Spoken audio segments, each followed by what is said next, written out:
আসসালামু আলাইকুম। আমি আজকে একটা বালিশের কভার তৈরি করব।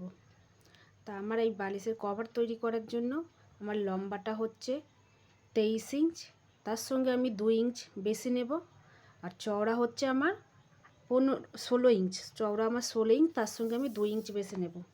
তা আমি এখানে নিয়েছি 23 ইঞ্চ, তার সঙ্গে আমি 2 ইঞ্চ বেশি নিয়ে করেছি 25।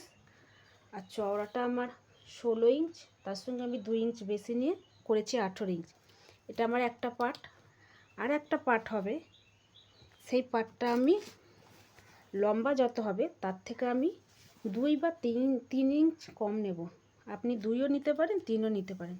তো আমার লম্বা 25 থেকে আমি 3 ইঞ্চ কম নিয়েছি এখানে, তা আমার হয়েছে 22 ইঞ্চ। আর চওড়াটা যেরকম 18 ইঞ্চে থাকবে চওড়াটা। এটা হলো দুটো পার্ট। আর একটা করতে হবে, এই পার্টটা জুড়তে হবে। তা এর লম্বাটা একই থাকবে, চওড়াটা হবে 7 ইঞ্চ। এটা জুড়তে হবে। যেটা আমার 25 ইঞ্চ লম্বা পার্টটা ছিল, সেই পার্টের সঙ্গে আমি এটা জুড়ে নেব। এইটা আমার এই পার্টের সঙ্গে জুড়বে, এইভাবে এটা এখানে জুড়ে যাবে। আর 2 ইঞ্চ এক্সট্রা ওটা হচ্ছে সেলাইয়ের জন্য।